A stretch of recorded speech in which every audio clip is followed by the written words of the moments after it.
Assalamualaikum warahmatullahi wabarakatuh. Perkenalkan, nama saya Muhammad Akram, NPM A1A020021 dari kelas 1A Pendidikan Bahasa Indonesia, mata kuliah Pendidikan Agama dengan dosen pembimbing Bapak Arsyadani Misbahuddin MPDI.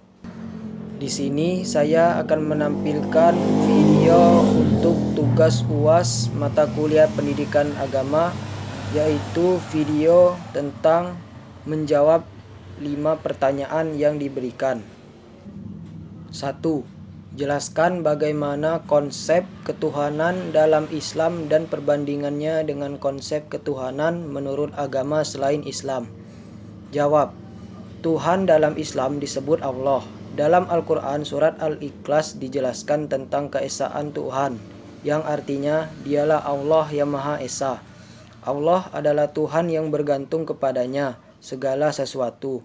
Dia tidak beranak dan tidak pula diperanakkan. Dan tidak ada seorang pun yang setara dengan dia.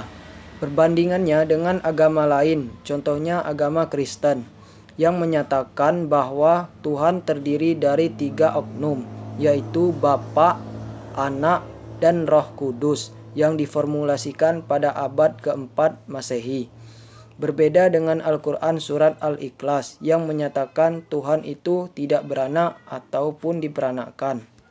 Mereka menganggap lain bahwa Allah yaitu Bapa dari Yesus, Tuhan kita yang terpuji sampai selama-lamanya. 2. Jelaskan apakah istilah manusia dalam Al-Quran dan bagaimana fungsi dan kedudukan manusia dalam Islam. Jawab.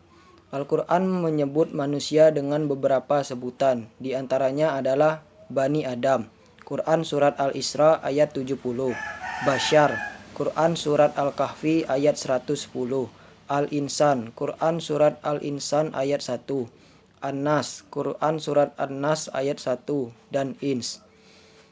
Huruf yang membentuk kata-kata ins, insan, dan nas hanya kata Bashar dan Bani Adam yang secara morfologis tidak memiliki kaitan dengan ketiga kata tersebut. Fungsi dan kedudukan manusia adalah sebagai hamba Allah dan sebagai khalifah Allah.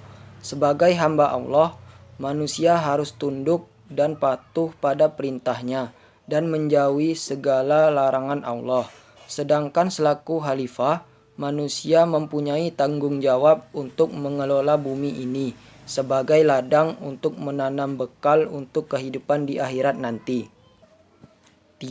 Sebutkan ciri-ciri orang beriman dan bertakwa serta jelaskan korelasi antara iman dan takwa dalam kehidupan. Jawab. Ciri-ciri orang beriman dan bertakwa. 1. Jika disebut nama Allah, hatinya bergetar. Quran surat Al-Anfal ayat 2. 2. Senantiasa bertawakal, yaitu kerja keras diiringi dengan doa. Quran surat Ali Imran ayat 120. 3. Tertib dalam melaksanakan sholat. Quran surat Al-Mu'minun ayat 27. 4. Menghindari perkataan yang tidak bermanfaat. Quran surat Al-Mu'minun ayat 3. 5. Menafkahkan rezeki yang diterimanya. Quran surat Al-Anfal ayat 3. Korelasi antara iman dan takwa dalam kehidupan memiliki hubungan yang erat dan berperan dan berguna, antara lain dapat menanamkan sikap mandiri dalam kehidupan, memberikan ketentraman jiwa, mewujudkan kehidupan yang baik, melahirkan sikap ikhlas dan konsekuen, serta memberikan keuntungan. 4. Dalam menjalankan Islam, sebagian orang mengembangkannya dengan jalan kekerasan, seperti yang terjadi pada ISIS, Islamic State of Iraq and Syria. Bagaimanakah pandangan saudara tentang ISIS, dan menurut saudara bagaimana semestinya Islam dikembangkan? Pandangan saya tentang ISIS yang saya ketahui bahwa ISIS ini merupakan kelompok militan ekstremis. Kelompok ini dipimpin dan didominasi oleh anggota Arab Sunni dari Irak dan Suriah. Menurut saya, yang terjadi pada ISIS bagi orang yang mengembangkannya dengan kekerasan seharusnya tidak patut dilakukan. Semestinya Islam menyikapi hal itu dan melarang hal itu dilakukan. Karena jika itu dilakukan dapat menimbulkan bahaya bagi orang-orang. Dan Islam harus terus dikembangkan supaya bisa dijadikan pedoman bagi setiap orang serta dapat mencegah hal-hal yang tidak diinginkan seperti peristiwa ini. 5. Sebutkan 5 sifat Nabi dan bagaimanakah sifat-sifat tersebut dia akan mempengaruhi sifat saudara dalam menjalani hidup saudara.